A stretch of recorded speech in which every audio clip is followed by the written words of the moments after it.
Hello everyone, and welcome to this webinar. Thank you all for joining us. I'm sorry that we're a few minutes late in starting this evening, but unfortunately we had a few technical gremlins.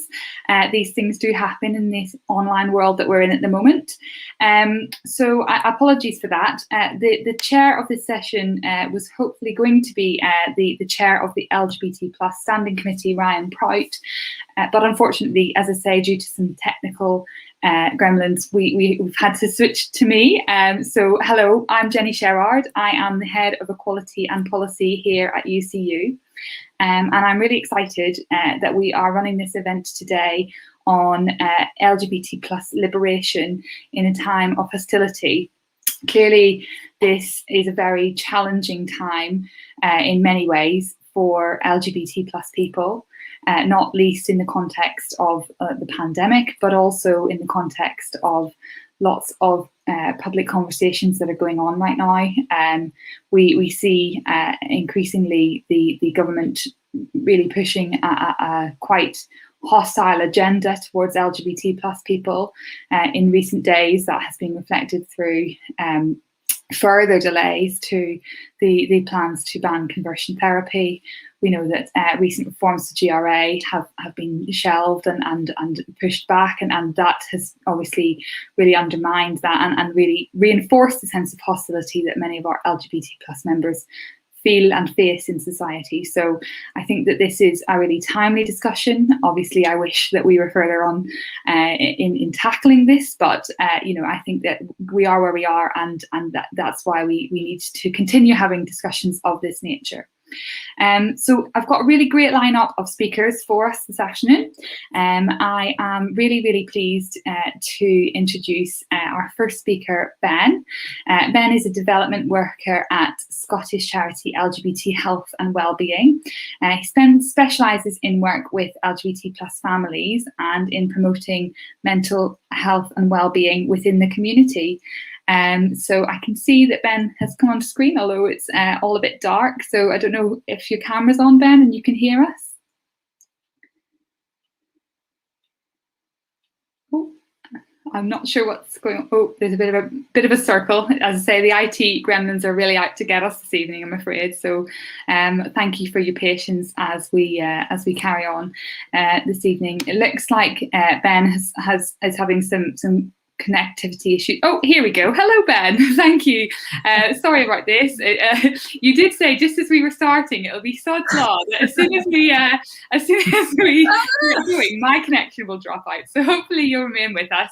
But I'm really delighted that you're able to join us this afternoon. Ben's going to kick us off, and then we've got two other speakers, Fergal O'Dwyer from the World Transformed, and Jen Slater, who's a reader in queer disability studies at Sheffield Hallam University. So really great lineup. I'm really looking forward to this discussion, but I'm going to hand over to Ben first and foremost to kick us off.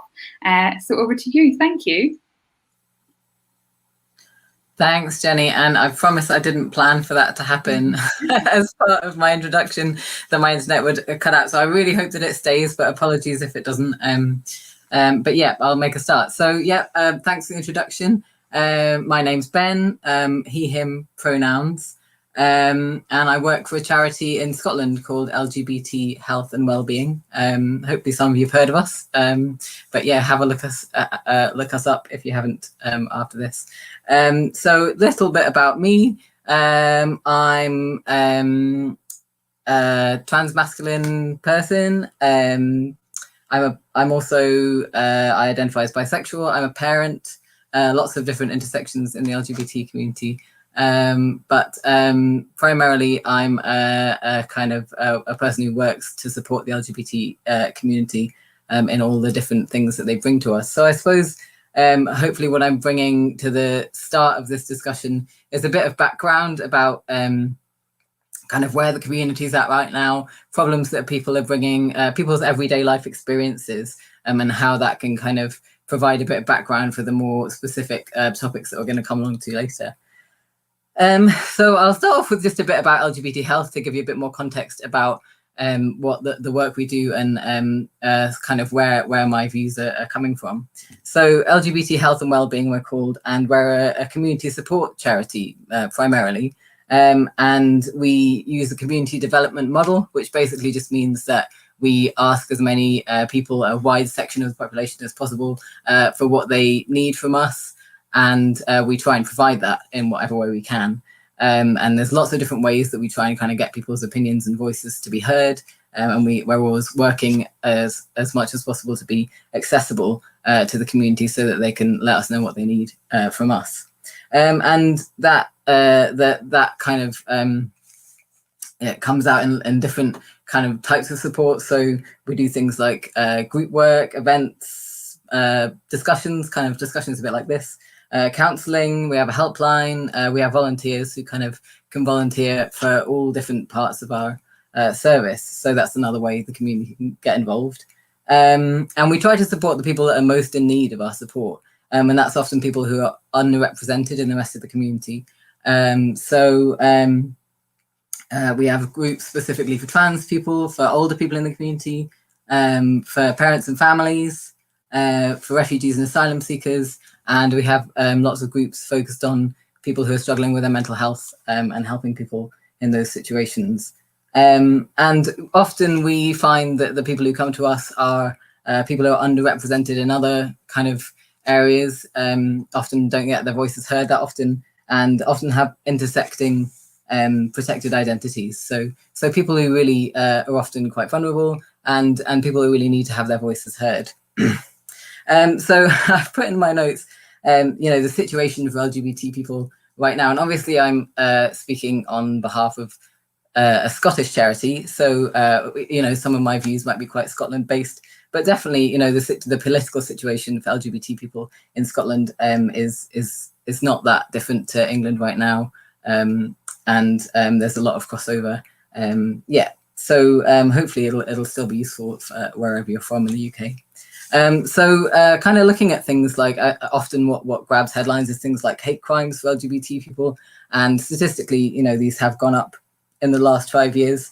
I think statistically reported have been 3 times as many for LGBT people in the last 5 years, and 4 times at least for trans people. And I think in the last year specifically, that's been higher. But people do come to us to report hate crimes and to discuss them, usually more in one-to-one settings in the groups that I run, because just because of the policy that we have for kind of safe discussion and that kind of thing.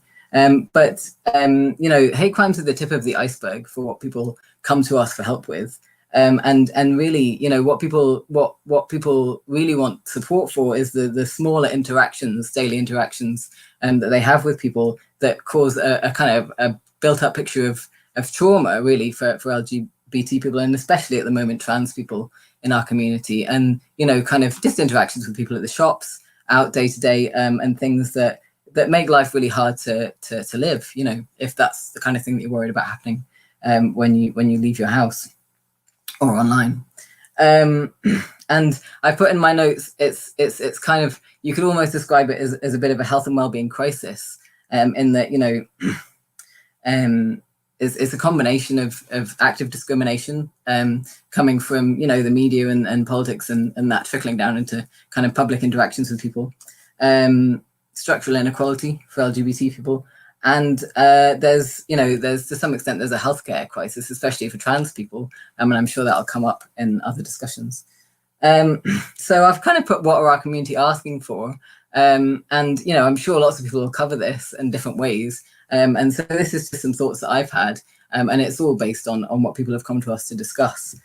So just really quickly, because I don't want to go on for ages, because there's all kinds of things that we need, that I believe that we need. But in summary, somewhere to belong, and that's a big one.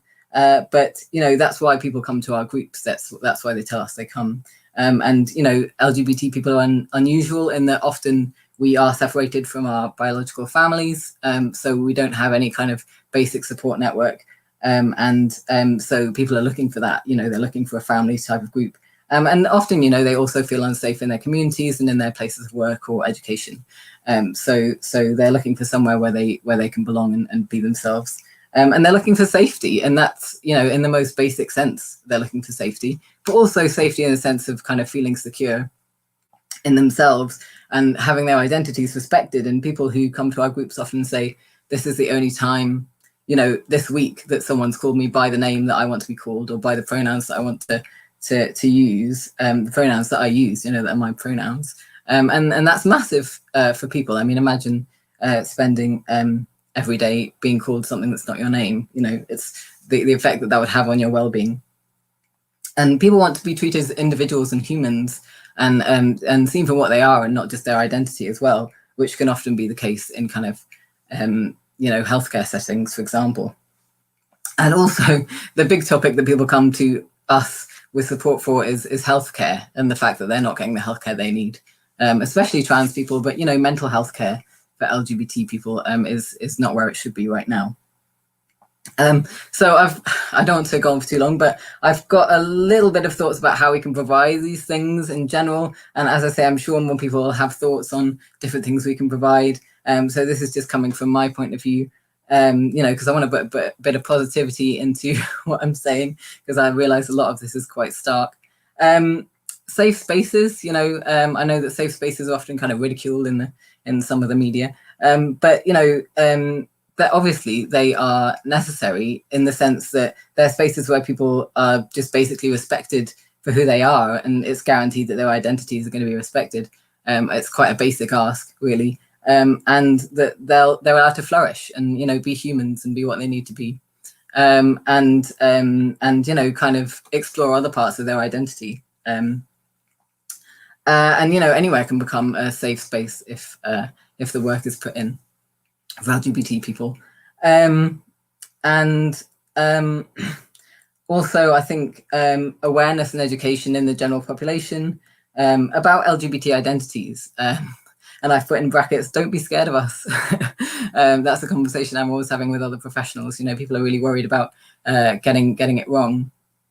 And actually, what LGBT people is just for people, it's just for people to approach them and kind of see them as humans, you know, and also for people to understand the real and measurable harm caused by casual misinformation and prejudice. So kind of just, you know, silly stuff that comes up in the news, and how much of a real harm that causes to the population, and healthcare improvements. I mean, you can't get away from that. So yeah, shorter waiting lists for trans people, better info about LGBT identities for healthcare professionals, and a trauma-informed approach, which yeah, is definitely necessary given the state of the world at the moment, and, you know, the state of the media and politics, which I decided I wasn't going to kind of go into too much, because I think that's something that'll be covered elsewhere, and also it's covered a lot, you know, in other places. So I'm just going to finish by saying, positively, help is out there. If you're someone who's supporting LGBT people, and you're not sure how, or you're an LGBT person who's just not getting the support they need, there's lots of organisations across the country doing the work that we do. Probably a quick Google will be better than me to find them. But also, often the best way to find out what's happening is lots of organisations have a helpline, and they usually have a really good database about help that's out there. We do, LGBT Health have a helpline. You can look on our website and it'll give you the number. It's open 4 days a week, and it's open to professionals as well as LGBT people themselves. Anyone who wants to support an LGBT person can phone up and find out about support and just information as well. And they're just really open to any kind of questions. So they're a really good resource. So yeah, that's me. I'm really looking forward to answering some questions, and especially also looking forward to hearing the other speakers today. They sound like they've got some really interesting stories to tell. So I'll say goodbye for now.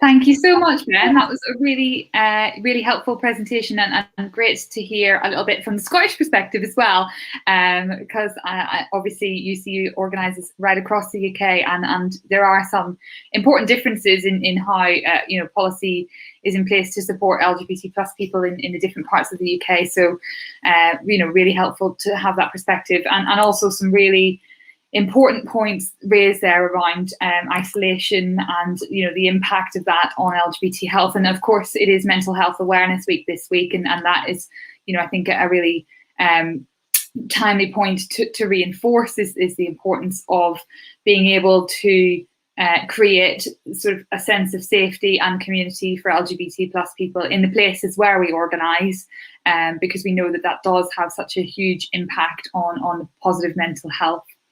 So yeah, thank you so much, Ben. I'm really pleased that we are now able to welcome our next speaker, and that is Fergal from the World Transformed. Fergal O'Dwyer is a steering group member and organiser with the World Transformed, which is a socialist political education organisation. Their work in the organisation has recently been focusing on using political education to intervene on a number of different issues that are dividing the movement, including on trans liberation.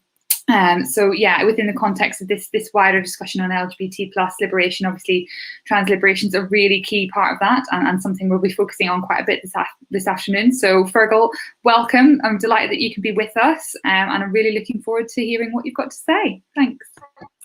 Thanks so much, Jenny, for a lovely intro. And yeah, I'm really sorry for contributing to some of the tech issues that are going on before the call, with 3 different pieces of my technology failing just before we're supposed to start. So apologies for that. But yeah, as Jenny said, my name is Fergal. I use they, them pronouns and identify as non-binary. And yeah, I'm a steering group member of an organization called the World Transformed. And as Jenny said, we deliver socialist political education, probably the main organization in the UK doing that. And we're most known for doing a kind of big annual festival that happens every single year alongside Labour Party conference. But we also do increasingly year-round political education courses and programs focused on things like trans liberation and building solidarity for it within the movement. So I guess, yeah, I'm here to talk about like a practical example of building solidarity for trans liberation within the Labour movement, which is a program of political education on trans liberation that I was involved in organising late last year.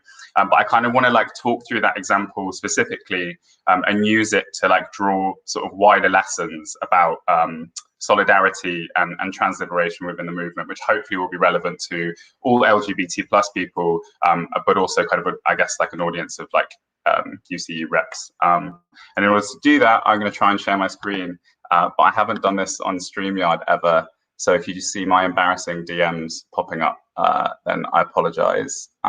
Let's give it a go.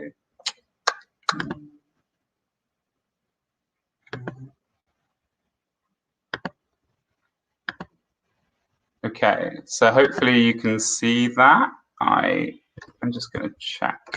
This is, yeah, I think that's, I'm just going to go with it. And I'm sorry if you can't see it, but I'm going to talk through like all of the slides that are supposed to be on it anyway. I can see it, so I'm going to go with it.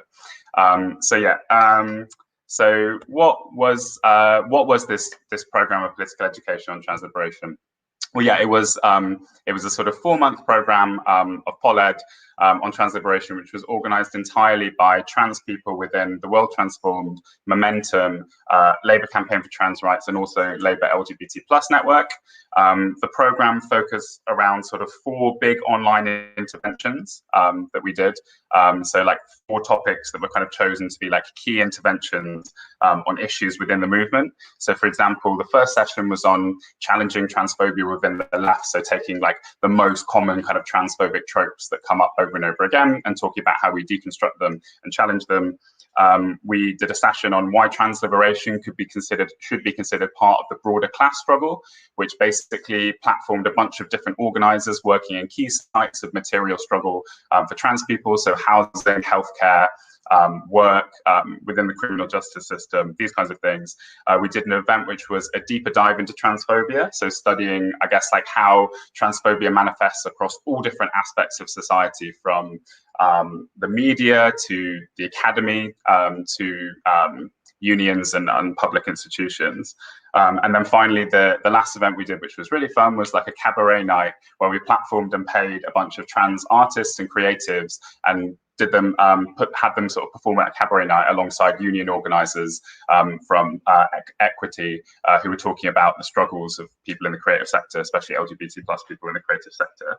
And alongside that, we were also creating and running trainings, which I'll come on to a little bit later. So yeah, it ran from September 2020 until around January 2021, with one big online event a month. And it was really successful. We engaged like hundreds of participants in each of the sessions, including platforming trans organisers from across the movement, and a bunch of supportive left MPs came to speak as well, for example, Nadia Whittam. So why did we do this?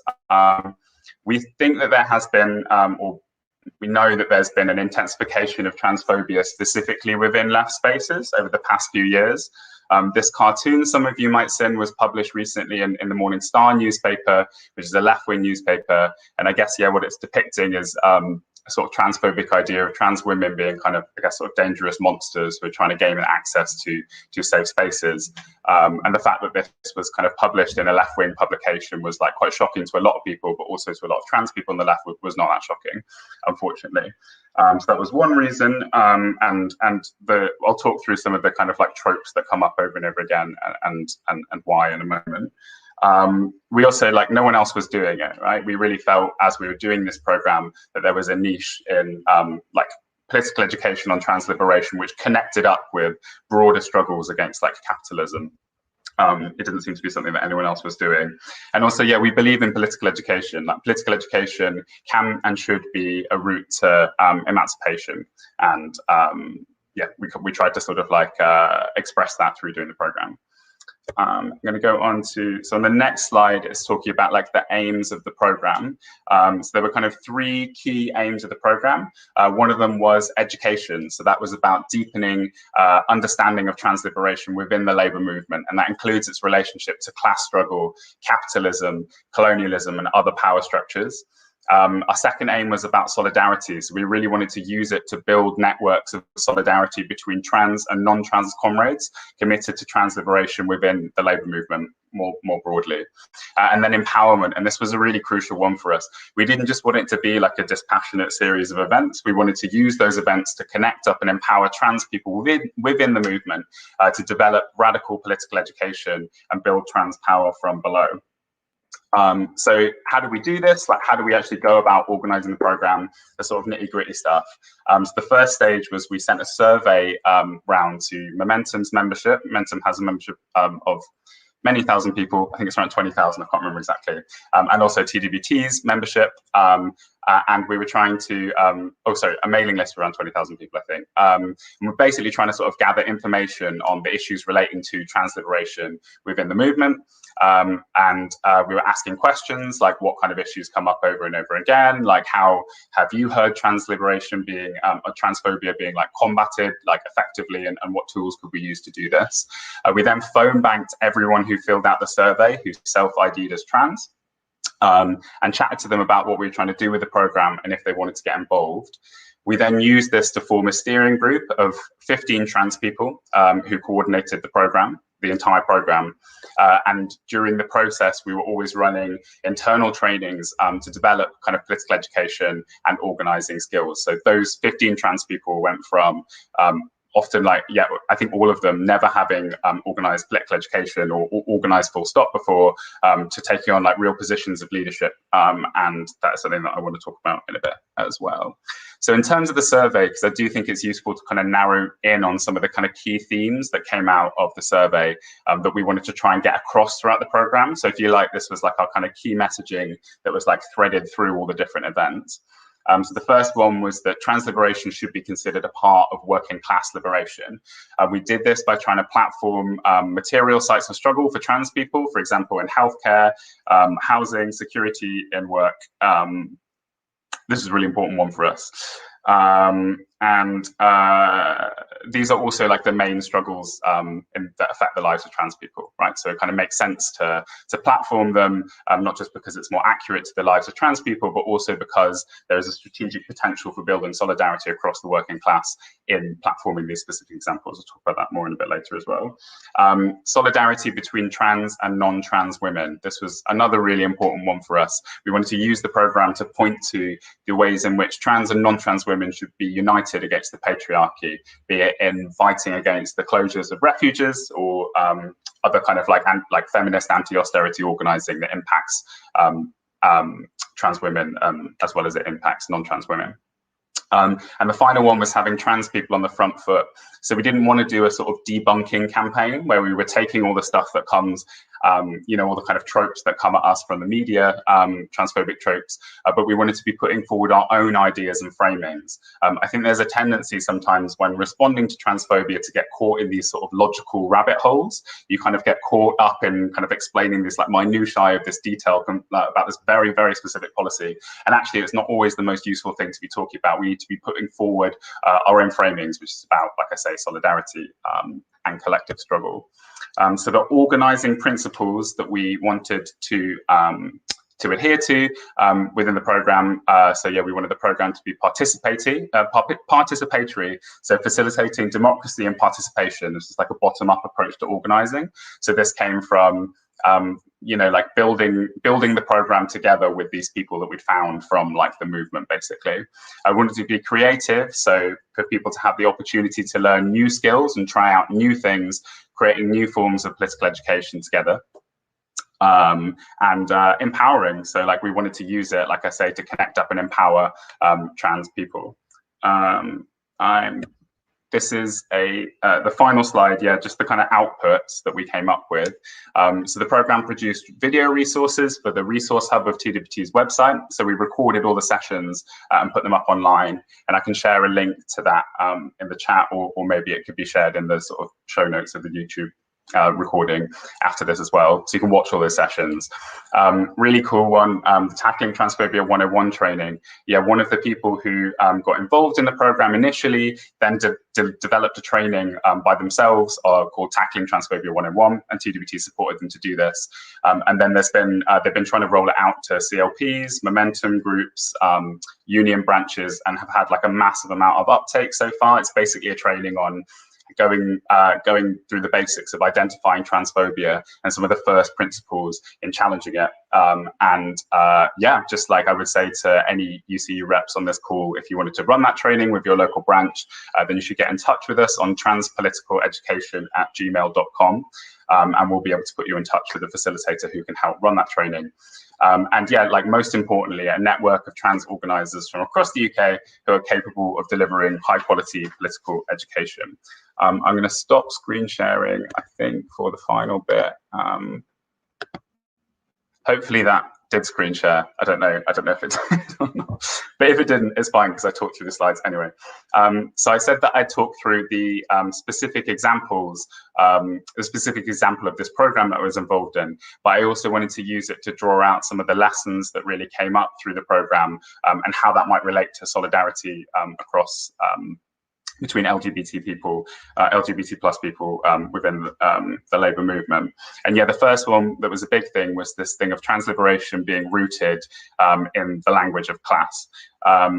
Like I say, this is because it's more accurate, it attends more closely to the lived experience of most trans people, but also because yeah, it creates the strategic potential for solidarity across difference within the working class. The second thing that we really learned is, yeah, that there's no shortcuts to trans liberation. So like having good internal policies and processes are a really good start, but we also need to be proactively creating and supporting spaces that allow trans people to self-organize. It's kind of this idea of moving beyond trans awareness and to this idea of trans empowerment. And that requires organizing time and energy, right? It's not easy to do this stuff. The program relied really heavily on interpersonal links, calling up people on the phone, one-to-ones, like building confidence, and training, like a commitment to like building capacity. And I think we need to be building these kind of like caterers or cohorts of like trans leaders and organizers who are all committed to transforming capitalist social and economic relationships oppress all of us, and I think that we should be developing trainings and programs around that, and yeah, we need to learn from effective trans organizing that is already happening in key sites of capitalist struggle. For example, mutual aid groups who are already organizing around trans healthcare, and we need to be plugging kind of trans organizers into areas of crisis within capitalism. So healthcare, housing, anti-racist struggles, whatever you want to call it. And finally, I think that we need to move beyond a framework of allyship and into a framework of solidarity. And what I mean by that is I think that allyship can think of trans liberation as being something which is not connected to broader liberation for all working class people. But I think that, and it sees the struggles as sort of separate things. But I think instead we need to recognize like our shared class status. I think allyship can also be passive. It kind of, presupposes this essential difference between struggles. But solidarity means that we can work across our differences to build interdependence in our struggles. And that was something that we really tried to get across in the program. It's also something that we really learned from it. I'm going to shut up now, but it's a real pleasure to give the presentation. I've just seen that no one could see my screen share whilst I was doing it. Sorry about that, but hopefully I managed to talk through all the ideas in the presentation anyway. And I'm really looking forward to answering some questions later on. Fantastic. Thank you so much, Fergal. That's really great. I think that you made some really, really pertinent points there. And I think in particular, I find that the way in which you set out the way in which we need to connect LGBT plus liberation with broader struggles, and really those three ideas of connection, solidarity, and empowerment are really useful way of framing how we approach this. So thank you for that, and I look forward to hearing more from you whenever we get to our Q&A session. So before we move on to our next two speakers, I just wanted to give a quick shout out and thank you to Seamus and Pri, who are signing for us today, which I forgot to do at the start, so apologies to you, but thank you so much for all of your efforts. And secondly, just to say that if you've got any questions for our speakers and our excellent panel, please feel free to post them into the comments. We have had a number of questions in advance, which we will get to during the Q&A, but we're also really keen to hear from you as you're watching and sort of percolating the ideas that are coming through from the panel. So please do feel free to post those into the comments boxes on whichever platform you're watching on. And hopefully we'll get to some of those later on. But before we do, I'm going to introduce our next speaker. Megan Povey is a professor of food physics at Leeds, a transphobic member of UCU's LGBT plus member standing committee, as well as the women's member standing committee, and our UCU CBC, which is the Congress Business Committee. So lots of really important roles that Megan has within UCU's structures, and I am really pleased that you're able to join us today, Megan, and I'm going to hand over to you now. Oh, you just muted.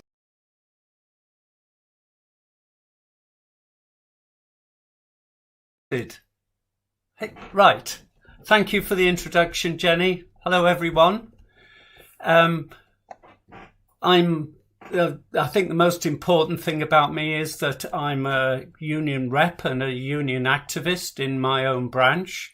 I do have a number of national roles, but what I want to talk about is how we've fought for trans equality and trans rights at the University of Leeds, where I'm employed.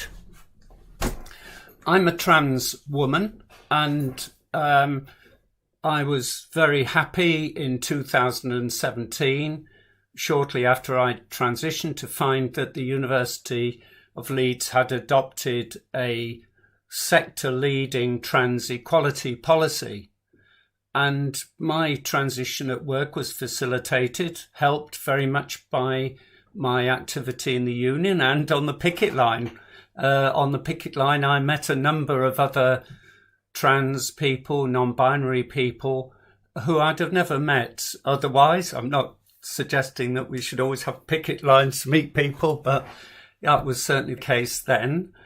But the point of the story is that at the beginning of this year, the university announced that it was rewriting the trans equality policy.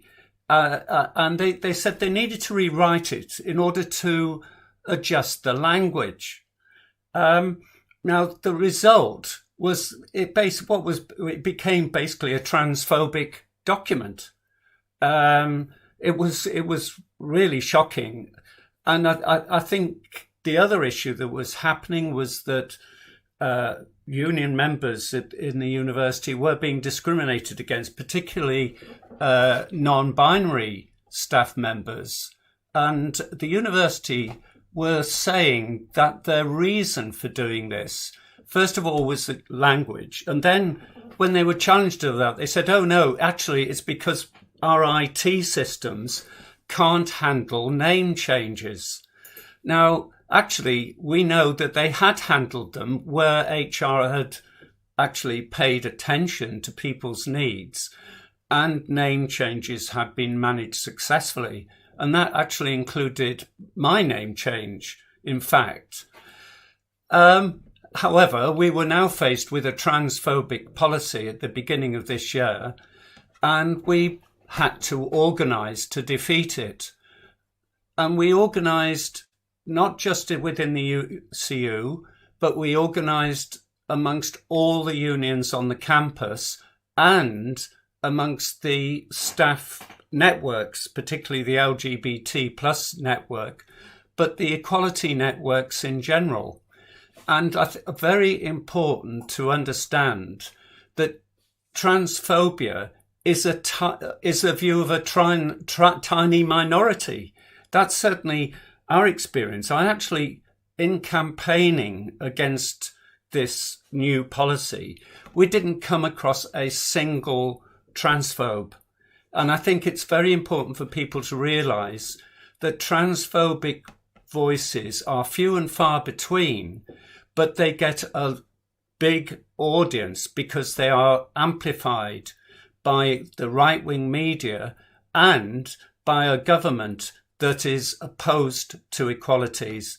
The government has anti-equality policies, and we need to be clear that this attack on trans and non-binary rights is coming from the alt-right, coming from the Trumpians, coming from groups like the Association for the Defence of Democracy, which funded the Tories to a tune of over £400,000. This is a pro-Trump, anti-abortion, anti-trans group. And they were quoted favourably by Gavin Williamson in a speech he made, the Education Secretary that is, talking about academic freedom. So the Tories are attacking universities, using our academic freedom to suppress equalities and equality rights. To cut a long story short, our campaign involved the students as well. It involved a petition, which and a very wide support on the campus. It was public, and in March, the university surrendered, and we were apologised to for the hurt that the university had caused by creating this policy. And we need to be clear that this policy had been inspired by these right-wing ideas, but that it was possible in a united campaign to roll it back. And I think for new people who are joining the union and wondering how best to work as trans activists, then you need to reach out for help from the other activists, and you will get it. You will get it from your equality officers, you will get it from your colleagues, and you really do need to reach out. Unity is strength without any question, and we can win. And finally, I'll just make a comment about the few transphobic people that we do meet, and they are within our union and on the campuses. I'll just make a couple of comments about that. First of all, I and the UCO are not in favour of no platforming transphobic voices. We don't like them, but we're not in favour of no platforming. But secondly, we do not seek to debate with out-and-out transphobic voices. Now, I think some people have confused ideas, and it is important to debate where there's an argument, but we do not seek to debate with transphobic campaigners. So To finish on a more positive note, in United we can win, and trans liberation is within our reach. Thank you for your attention. Thank you, Megan. Really appreciate that there. And I think that the point you've raised really, really powerfully there is that, you know, in the face of adversity and you know, a lack of understanding about the way the impact which decisions can have on particular groups, actually it is possible to come together with colleagues and members and allies in solidarity and really push back on damaging proposals. So, you know, I think that's a really inspiring message for our members in lots of different contexts, but particularly in the context of LGBT+ liberation that we're discussing today. So thank you for that really helpful and interesting contribution. I will now move on to introduce our final speaker on the panel, which is another UCU activist, Jen Slater. Jen is a reader in queer disability studies and education at Sheffield Hallam University. Hi, welcome, Jen. Their research explores issues of access, identity and exclusion, which has recently, since 2015, taken place through a series of projects known collectively as Around the Toilet, in relation to queer, trans and disabled people's experience of toilet access. And also they have recently received funding to begin a new project looking at the rainbowification of UK higher education. So I look forward to hearing a little bit about that. But I think that Jen is going to speak to us a little bit today about some activity within the union branch as well. So really, really delighted to have you with us, Jen, and over to you. Brill. Hello, everyone. Thanks for having me. Really inspired by those presentations that have just come before.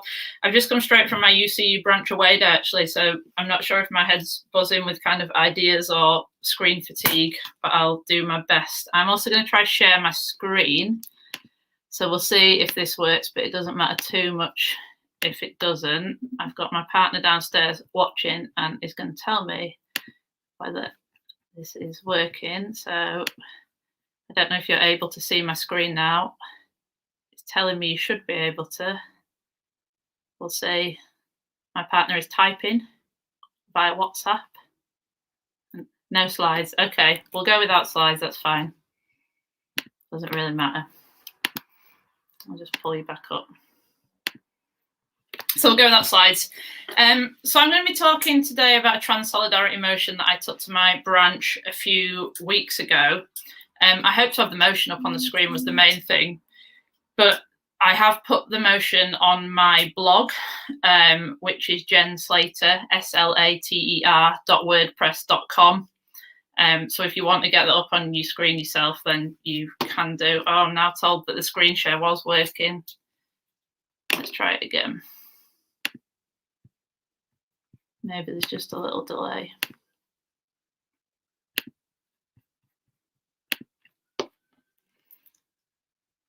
Okay, so I'll just cross my fingers that you can see their slides.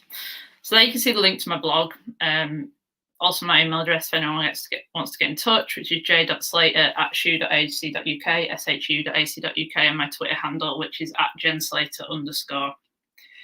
So for some context, I'm a trans non-binary person, and I kind of work on the periphery of trans studies. So my work, as Jenny kindly said, has been thinking particularly about trans people, amongst other people's access to toilets. And I do this within a fairly teaching focus post-92 university. So a bit of context, which I don't really need to cover, I don't think, because other people have done it so well, but kind of since 2017, researching and being trans, it's been very notable, the increase in kind of anti-trans discourse, and the way that this has threatened kind of already limited trans rights. This anti-trans feeling exists within higher education. I agree with what Megan said in terms of we might be talking about a few people, but often these people have big platforms, institutional power, and that includes within academic spaces such as kind of editorial boards of journals, high positions within universities. So it makes life quite difficult, I guess. And there's anti-trans activists organising within our union, within UCU, although we do have a trans inclusive national mandate. And this is significant because the motion, which I'm going to move on to talk about, I actually had no idea whether my branch was trans inclusive before I felt that I'd reached a point that I needed to take this motion for the branch. So I've been relatively active within my branch for the last kind of 10 years that I've worked at Sheffield Hallam. I've been a rep for the last year, but the issues of LGBT issues broadly and trans issues specifically didn't seem to have come up in conversation, and I'm wary about particular spaces. So I guess one thing Ben talked about was safe spaces, and I suppose one thing, if you are involved in a UCU branch, is that trans people within your branch probably won't take it as a given that your branch is trans inclusive. So please do something to make that explicit and make that obvious. Taking this motion to my branch felt like a personal risk. It meant, although I was out as some brand of queer, or quite obviously as some brand of queer to within my university, and I wasn't not out as trans, I've always been fairly careful. The worry of finding out things I didn't want to know about my direct colleagues. So taking this motion to my branch meant coming out in a fairly public platform, and I'm pleased to say the motion passed. There was lots of support there, but just if you have some power within your UCU branch, as we should all do as UCU members, then please try and make it explicit to trans members that that is a trans inclusive space. So my research has always been kind of outward facing, and that's something that's important to me politically. Working with kind of community and grassroots organisations that I might aim to make some change for within my research, and I'm also often part of those groups and organisations myself. Yet doing trans inclusive research has become increasingly difficult. So a lot of my time now is spent trying to work out whether events are safe that I'm asked to speak at, whether journalists are safe to speak to if I'm asked to speak to journalists, which happens every now and again, advising and trying to make events as safe as possible. Was it bank last week? There was bank holiday. I'm a part-time member of staff. I work 3 days a week. I had a 2-day working week because of the bank holiday last week, and I realised I was having 3 conversations repeating the same things to event organisers about ways that they could make their online events safe for trans speakers and trans participants. I've kind of collated some of that on my blog, so if that's useful to people to see, then feel free to use that. Trying to work out safe ways to use social media, trying to deal with subsequent attacks on social media or prevent those attacks from happening, working out where I can publish. So where are the trans inclusive journals? Because not all of them are. This means emailing journals, asking how their peer review process is dealt with in terms of trans inclusion, how they'll deal with any subsequent complaints. Often when I publish, it results in complaints, and I'm given short timeframes to respond to those complaints. Trying to work out whether it's worth calling out anti-trans people that have institutional power and dealing with repercussions of this. And those repercussions take a long time to deal with and a lot of energy to deal with. Another kind of organisation strategy of kind of anti-trans groups recently seems to have been to put in freedom of information requests to universities regarding trans inclusive research, regarding kind of trans supportive people and trans people themselves. All this stuff is time wasting stuff. All this stuff takes lots of time to deal with. And what I haven't managed to get over the last few years is very much institutional understanding, recognition, or support to deal with any of that. And it was that led me to take this motion to the branch to try and get my university to recognise the climate that trans researchers are working within and trans teachers are working within. My university, and this isn't about individual people within my university, I haven't experienced kind of transphobia on an individual level from anybody in my university, but the culture of my university hasn't made life easy. So I've been advised to speak in places that I know are dangerous, on transphobic platforms such as Mumsnet. I've been advised to go speak on Woman's Hour about the toilets project. I know these places aren't safe for me to speak at, but I worry about that advice being given to people who perhaps don't realise that those places aren't safe. I've been told explicitly not to lock my Twitter account when there was negative press attention in the Times, which specifically named me. Again, not the advice I would give someone else. And I've had my university kind of tweet in very unhelpful tweets about my work, which were aiming to be supportive, but were not that useful within the context.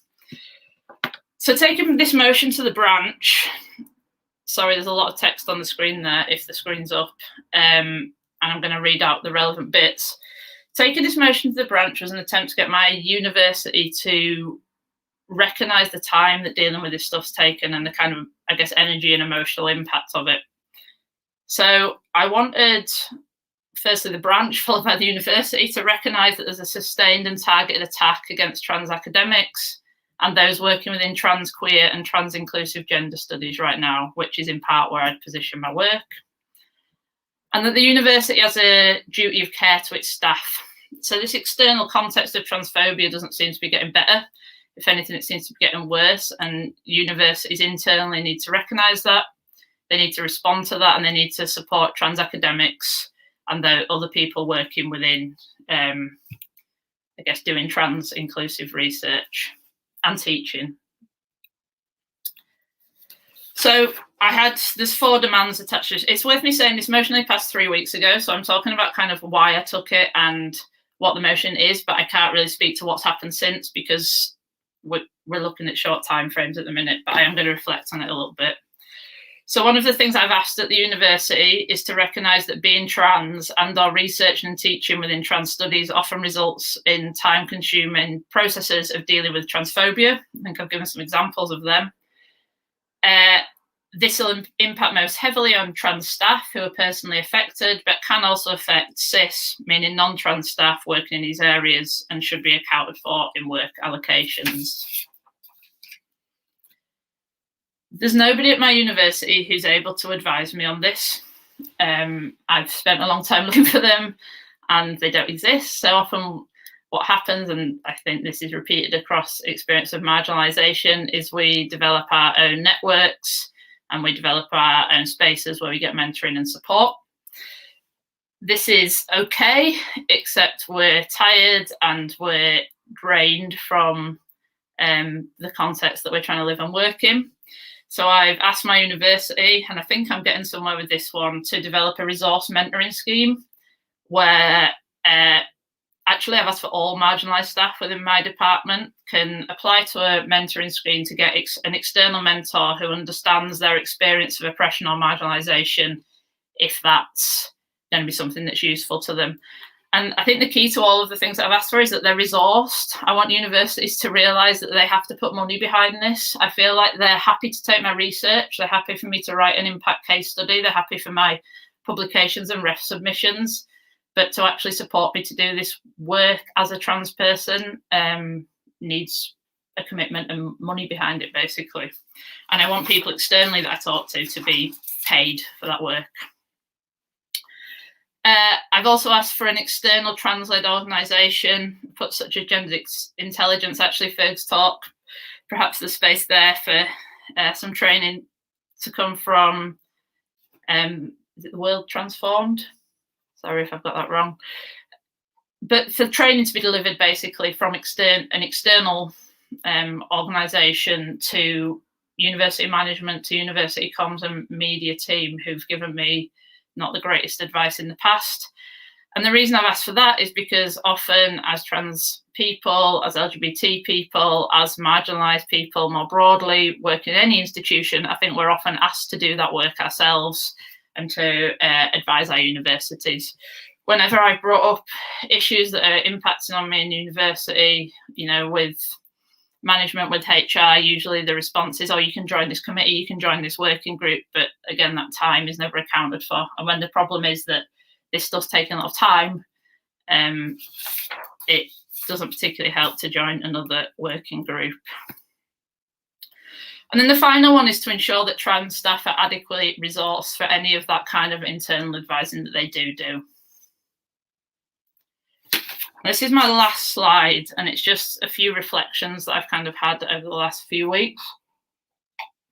I think this echoes what Ferg says, a move away from allyship. So rainbow lanyards aren't going to save us here.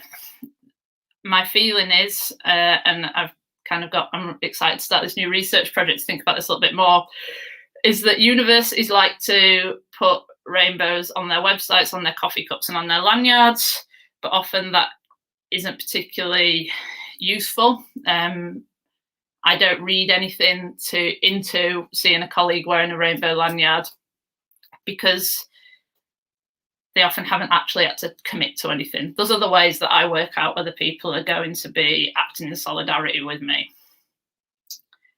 I've been thinking about how I can save some of this time. So sharing resources. It occurs to me that there must be trans people across universities and other spaces saying the same things and doing the same work. So I've been trying to kind of start to put together some of these resources myself. One in particular that I've just put on my blog is about safety and online events that I mentioned earlier. I've also been wondering about whether this motion should have just focused on trans staff. So I think there is a particular context of transphobia, and that's really important to acknowledge.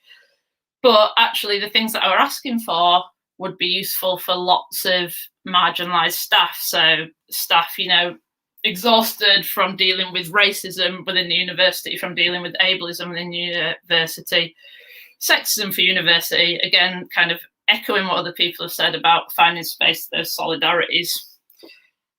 I've also started wondering how we do this work within IUCU branches when we might be the only trans person within that branch, or we might be the only out trans person within that branch. And there's so much other stuff that our branches at the minute are, fighting and trying to push back on. And again, all I can come back to with that is kind of this building solidarities with other marginalised members of staff within the university. And actually that's something that I've been talking about at my branch away day today. So I'm going to come back and stop sharing my screen. And I think I've said everything I want to say. So thank you.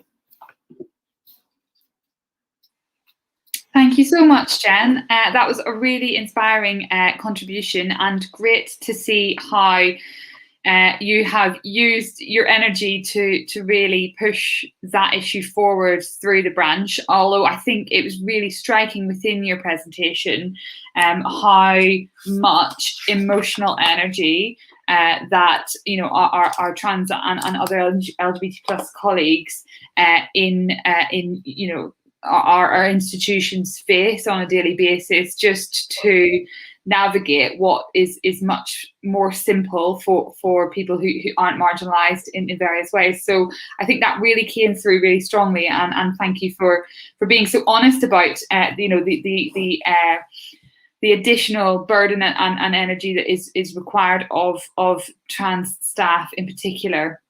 I think one thing I would just like to point to is how closely what Jen and Megan in particular have said today accords with some of the wider findings that from some recent research which UCU has been supporting. Last week we published a pilot study from a piece of research that we've been doing on LGBT plus experiences in higher education, and that report found that over 3/4 of respondents have thought about leaving higher education because of a lack of support and inclusion. Almost half have experienced mental health issues.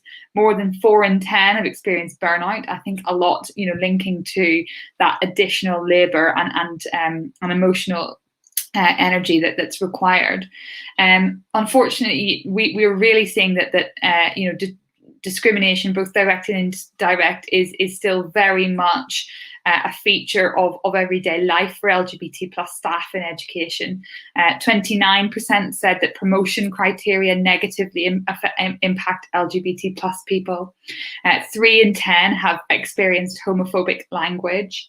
And up to sort of a third of some groups have witnessed derogatory language either towards themselves or others, and that really was particularly stark amongst Black LGBT respondents who reported that either having personal discriminatory experiences or having witnessed that sort of language against others. And then I think, again, on that intersectional point, almost half indicated that the decolonisation work within their institution does not include working on issues related to gender diversity and sexual orientation. So I think that a lot of what the panelists today have said really chimes with the findings from that research, and I'm pleased to say that we're actually supporting a further phase of that, where we're going to be doing a much wider survey. That as I said, the results I've just spoken about were the results of a small pilot study, but I think that it's absolutely crucial that we do further work to really understand not just the statistics, which I've obviously spoken about, but some of the real everyday experiences of LGBT plus staff in higher education and further education. So we will be doing some further work on that in the coming months. But I think really powerful contributions from all 4 of our panelists today. So thank you for that. If I can maybe bring you back all back onto screen, we are going to move to a bit of Q&A now. I'm delighted to say that we've had a number of questions submitted in advance. So thanks to any of you watching who have submitted those questions. I don't think we'll have time to get through all of them, but we'll get through as many as we can. So I'm going to kick us off by sort of, I guess, putting the question within our very current context. As we are delivering this online, over the last year and a bit, we've all had to really rapidly shift how we operate in a lot of our day-to-day work and interaction. But I wonder if the panelists have any particular comments about any sort of new challenges that working much more regularly online is presenting for LGBT plus staff and LGBT plus liberation, and or whether it has made some of those challenges more acute, and how we might go about tackling some of that. So I don't know if any of you have anything you want to come in on. Maybe Fergal, could I start with you, perhaps? Yeah, thanks. So I think, there are definitely challenges to online organizing, like some of that kind of interpersonal stuff that's really important, that I was talking about earlier, is more difficult to do, like over Zoom or over the phone, than it would be if you're in person. Obviously, there are like some barriers that people have in terms of access to technology, laptops, screens, that kind of thing. But I would kind of like also make the point that I do think online organizing has given us like so many opportunities specifically within the trans community for organizing. Like obviously, I mean, data on this is bad for all sorts of reasons, but there are like statistically like very few trans people out there in the UK, and like we're very dispersed. And with all the kind of extra kind of like pressures that are being brought onto our lives, it kind of forces, I think, us sometimes to be even more isolated. And I think that kind of like online organizing has given the possibility to get sort of like, like 10 trans people from across the UK in the same room to sort of like build a collective strategy for liberation. I think that's definitely something that wasn't really an option for us before. So I definitely think that there are loads of positives to do with online organizing for the trans community as well. Yeah, I think that's a really helpful point, Fergal, that, I think it speaks to a point that Jen was making as well, that often, people can be perhaps the only person that falls within a particular group in their branch or their institution. And so, finding that solidarity across, across geography or geographical divides can definitely be an opportunity. Ben, I wonder if there's, anything in particular that you want to contribute on from the sort of health angle, because I know that isolation and mental health in particular has been a real issue, but online, I guess, in some ways might present similar opportunities as well as challenges. Yeah, I mean, everything that Ferg says, I agree with, and that a lot of that applies to kind of the communities that we work with as well. But yeah, this is an access issue, isn't it? So being online makes accessibility much better for a lot of people. So for us specifically, because we're based in cities, usually our offices, so we've had a lot more rural engagement, which is really important for LGBT plus communities, of course, and engagement from people with certain disabilities, which mean that they can't, get to the venues we might be at, or have mobility issues. Or just people who aren't keen on kind of traveling to a specific destination. So that's meant that we've had a lot more people contact us in that way, and we've heard their voices, which we wouldn't have heard otherwise. But it's an access issue, as Ferg said, in the other direction, and that we work with a lot of people who aren't online for various reasons. We've had older people who aren't online, refugees and asylum seekers who have budget limitations. And we've worked really hard this year. A lot of our work has been getting people online. So that's just, echoes some of Jen's thoughts of like, you're kind of doing work to get the work done. So getting people online who wouldn't otherwise be, and making sure their voices are heard and they get what they need has been a huge project in itself. But that's been, I guess, now that we've kind of worked out how to do that, that's been a really interesting learning experience. So yeah, I think, hopefully as we get into possibilities of things opening up more, we'll have a bit more blended method of doing our work. But yeah, it'll be interesting to see what happens. Yeah, I mean, Jen, I guess, and Megan, both. I don't know if either of you want to come in on the ways in which you've been organising online, on the issue you talked about. Yes, I think it is important to engage with social media and online. I think I was lucky at Leeds in that 2017, the university was very keen to display its equality credentials. And I agreed to become an equalities champion as a trans woman. And I was on the equalities part of the university website. And what that did was it meant that people in other unions could reach out to me for support. And this was actually fundamental to us rolling back the reactionary policy that the university wanted to adopt at the beginning of this year, because I had already built alliances. And I think where social media is concerned, you do have to be very careful. And but within the context of a university which at the time was supporting trans staff and non-binary staff, then it was very helpful to do that. So I just make that point, really. And thank you, Jen. In terms of I'm going. We've got someone not muted. Is that better? Great.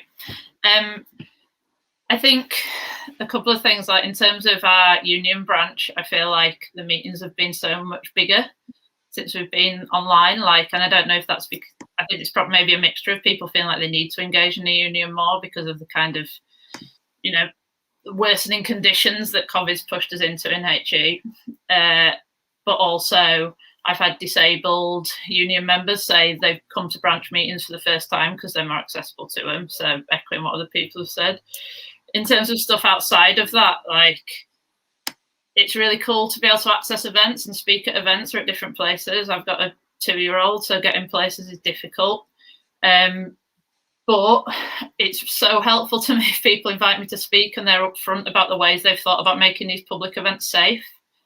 And this is why I've tried to write a bit of guidance around it, of the things that I ask of people, because they're not always having online public events with trans speakers talking about trans issues aren't always safe for us to speak at. So if people are able to kind of be upfront about that, they've thought about that they realise that, and this is how they're going to do it, then that's really helpful. Yeah, that's a really, really helpful point for other members from other branches watching. Thanks, Jen.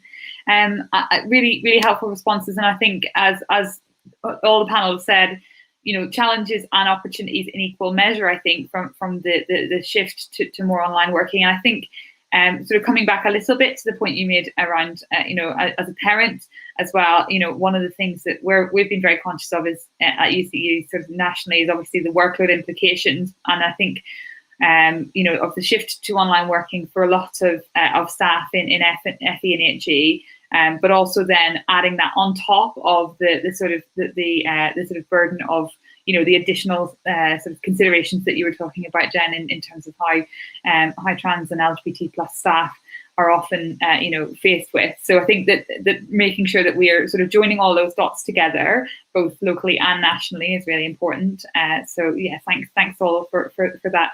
I guess one of the other questions that we had coming through, and it links a little bit to the point I raised in relation to some of the findings from the pilot report, is around how we can ensure that curriculum is engaged with in order to raise awareness on the challenges faced by LGBT plus staff and the need for sort of LGBT plus liberation. I think the findings, as I say, of the pilot survey were that unfortunately moves to decolonize the curriculum aren't always being done in particularly inclusive ways, or sort of joining up some of the different ways in which we need to advance that. So I don't know if any of you have any thoughts on how we can sort of push to that direction.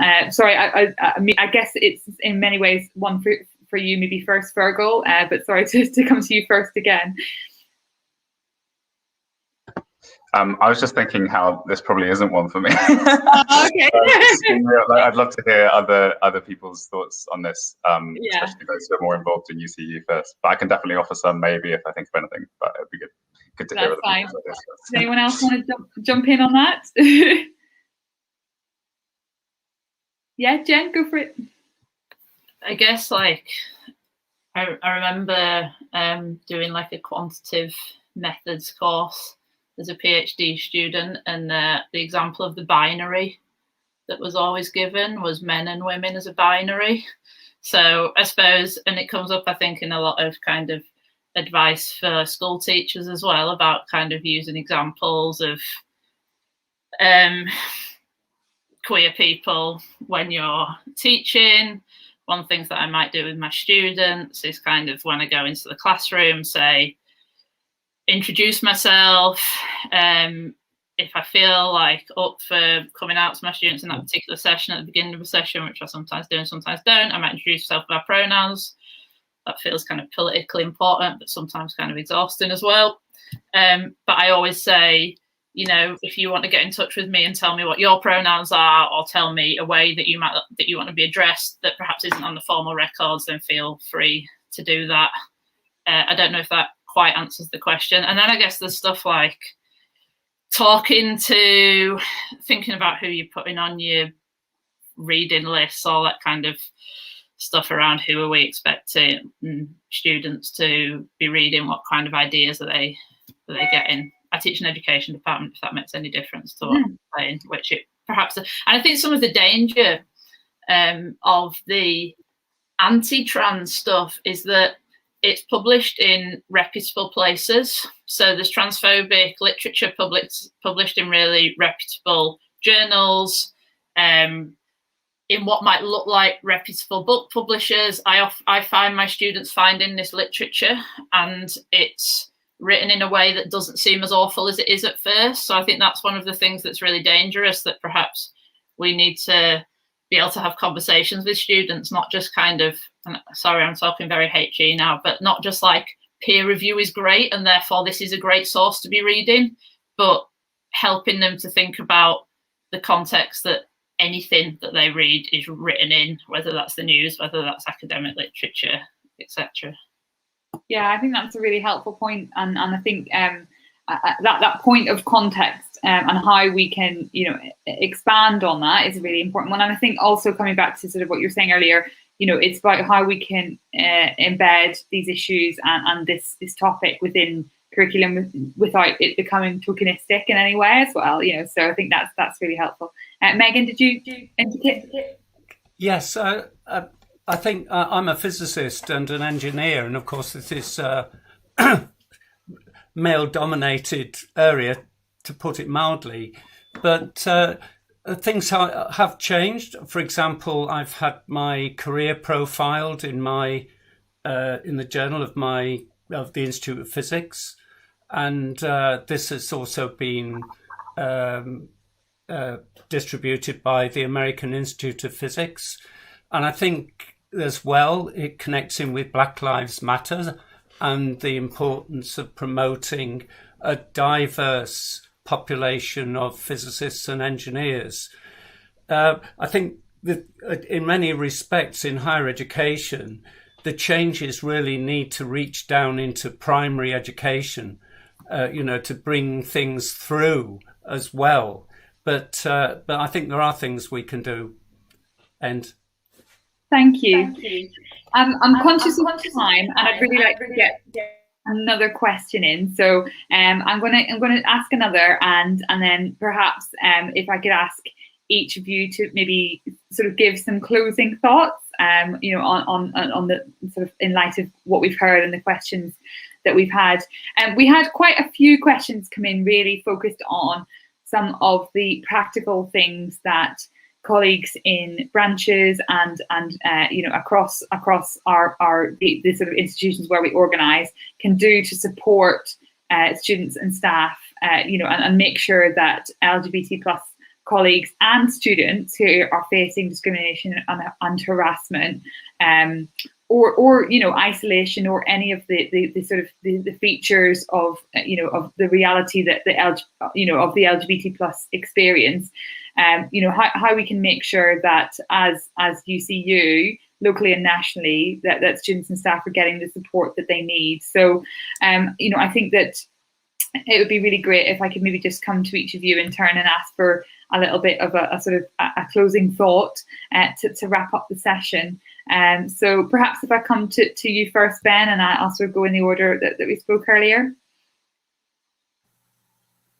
I hadn't thought of a closing thought, but I'll go on as I speak. How can we ensure students and staff receive the support they need? Obviously, I don't come from an academic setting, but I've been part of one, as a lot of people have, so I can imagine the kind of support that students and staff would be kind of in places to provide and receive. I suppose there's two things, aren't there? First of all, the students have to feel empowered to be able to ask for the support they need, which is not as simple as it sounds. If they don't feel kind of like they're going to receive the kind of support that they're looking for when they ask for it, then they won't ask. So they need to feel safe in the hands of the institution, that if they ask for support with something to do with their identity, then they'll get it, or they'll get something that's helpful and not actually unhelpful, which was often the case when I was a student. And also the staff need to feel confident to provide that support, the staff that are there to support them. So that's training, isn't it? Staff training for all the staff that provide support, which is obviously lots of different people in different roles. More training for staff, and just a culture, a changing culture, so that staff feel confident with LGBT identities, understand what they are and what they're not, and understand how to support students, and feel confident to say, look, I'm not the right person to support you with this, but I know someone who is, and still be a friendly face, even if you don't feel like you're the right person. So it sounds simple, but obviously massive structural changes is what I would say. But as I say, I'm not from an academic setting right now. I haven't been for quite a long time, so things might have changed a lot since I was a student. But yeah, so support in general. But closing thoughts are, I've just been really inspired by all the other speakers, and I just wanted to say it's been amazing hearing all the kind of really hard work you've been putting in, and I hope it carries on, and it's really inspiring, and we can do this. Solidarity. I'm just going to echo Berg's call. Solidarity. That's what we need. Yeah, thank you so much, Ben. I think that that was an excellent closing thought, and one that I hope we can all echo. Ferg, come to you next, perhaps. Yeah, solidarity, definitely. So I'm not like a teacher or anyone who's involved in like formal education, but I guess like some general thoughts on what could be done to support LGBT colleagues and members of staff and students. Yeah, I guess kind of like I mentioned in the presentation, like I'd like to see more institutions try and move beyond just using trans awareness as like a framework, and try and think about how we can be creating these spaces spaces that enable trans members of staff to be sort of like communicating with and organizing with each other. And like Jen said, it's also about like committing resources to these spaces, and I'd like to see like money being put towards those things as well. And I think in general, like I'm also a union rep for a different union, and I'd like to see like more lower barriers to entry for like trans people and LGBT people in terms of being able to access trainings within unions, because I think we create quite high barriers to entry sometimes within unions, and I think that it is quite off-putting. And then with regards to like students, yeah, I don't really know. I'd be really interested to hear other people's thoughts. I guess like we are at this really interesting moment in which like it seems like young people especially are just so politicized like by the events of the past few years. And there's just some like amazing like political campaigns that are coming out of like really young people, and I'd love to see like staff and students linking up more on campaigns and working together on stuff. And closing remarks, yeah, like totally echo what Ben said. It's been really inspiring hearing all the other speakers, and thanks so much to UCU for putting on the discussion. Thank you so much, Ferg, and for all of your contribution. That's great. Megan, we lost you for a minute there, but you're back. So do you want to say anything in response to the question about support and sort of in closing? Yes, I think it's very important that UCU branches fight for trans equality policy. Like the one we have at Leeds, it was a policy that embraced both staff and students. And it sets the tone from the top of the institution downwards. It's not a magic bullet, but once you have a policy like that, it's much easier to challenge managers and to take up casework where the institution has a good policy. So that would be my simple suggestion. Well, it's not that simple in practice. Yeah, sadly, if it were simple, we'd have solved it by now, right, Megan? Yes, exactly. But thank you. That's really great.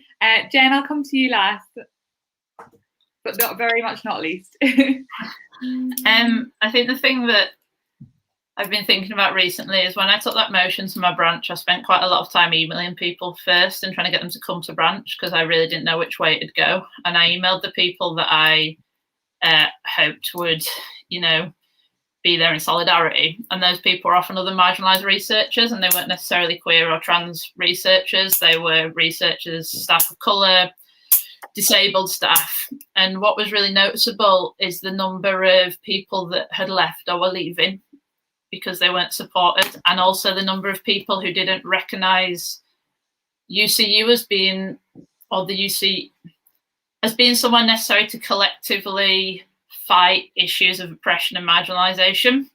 So I suppose one of the things, and we've been discussing this a bit at our UCU Away Day today, is how do you make your branch explicitly welcoming to marginalised staff in relation to the issues that affect them, and then believing people when they tell you that this is something that's happening. Like as a white person, I won't understand or have an understanding of experience of racism other than just believing when people of colour tell me they experience racism. And the same goes that other people may not see what I've experienced as an issue of transphobia or queerphobia. So I suppose when trying to support trans and queer staff, like recognise that what they tell you is true. If they tell you they've experienced transphobia, queerphobia, biphobia, etc., then believe that that is the case. And yeah, working up those solidarities with other marginalised people in the university, I guess, to echo other people.